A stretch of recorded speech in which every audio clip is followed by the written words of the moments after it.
Yet another Gupta-linked company has been implicated in a scandal at Transnet. A confidential report obtained by amaBhungane has revealed how a Chinese rail company paid kickbacks to a Gupta-linked firm to facilitate a 50 billion rand deal to supply Transnet with locomotives. For more on this story, we're joined on the line by amaBhungane Investigative Journalist Susan Comrie. Good morning to you, Susan. So this is a rather complicated story with a lot of numbers going around. Give us a simplified breakdown. Sure. What we're talking about is a small part of the 50 billion rand Transnet contract where they acquired around 1,000 locomotives. Now, that was in 2014. What we're talking about is a part of that contract where two of the suppliers were paid relocation fees in order to agree to have their trains manufactured in Durban instead of in Pretoria. So the part of the contract that we're talking about is a 647 million rand payment that went to one of the suppliers, China North Rail. And what's emerged from the Worksman's report, which looked at the 50 billion rand deal in its entirety, what's emerged is that there's a small payment, well, relatively small, a payment of around 66 million, that went to a very obscure little shelf company. Now, what our investigation has shown is that behind that company, you have Salim Essa and the sort of usual collection of characters, which link back to these sort of Gupta post boxes, which are notorious for taking commissions on Transnet deals. These are large sums of money, and one has to wonder why it is that it took a report to actually flag them as being problematic. How did Transnet justify making all these payments? Well, I mean, I suppose when you're talking about a 50 billion rand contract, you know, a payment of 650 million, although it's an enormous amount, can kind of get lost in the detail. What we do know is that although it took a while for this to be flagged at Transnet, it has now been flagged, and there's been an internal audit investigation as well as the Worksman's investigation, which has looked at that question of, look, were these fees justified? And the picture that seems to emerge is that these fees were very inflated.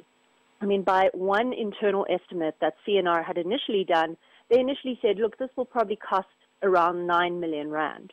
That figure then got inflated to around 647 million rand. Now, there needs to be a proper investigation to determine whether or not that was justified in terms of what was going to be done and asked for. But there certainly does seem to be this picture emerging that with the help of a sort of Salim Essa front company, China North Rail was able to sort of massively inflate those figures. From what you've seen, how much of this information points to criminal wrongdoing that prosecutors could then use to at least bring some of the people involved to book? Well, look, these are complex crimes. I mean, the state capture is a complex machinery. It requires all of the pieces of the puzzle to be drawn together to show where the money has flowed. And that was actually quite interesting in the Worksman's report, is that they say, look, we don't have prosecutorial powers. We don't have the powers to go and draw bank accounts. But we really hope that someone does go and do that, because if they can follow the money, then we can find out where this money is going. And I think that's sort of the big question with a lot of these investigations. But I think it's worth remembering, these are not historical deals.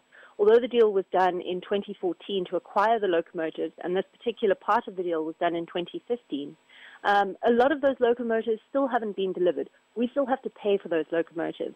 We're still going to be paying off the finance on those locomotives for the next 20 years or so. So, although these deals happened a few years ago, there is still an opportunity, if the political will is there, to go and reclaim these payments or to stop the money from leaving the country in the first place. I understand you've reached out to some of the people named in this report.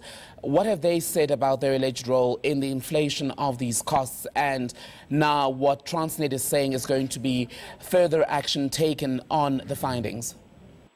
Well, we did try and contact China North Rail, which is now part of a merged company called CRRC.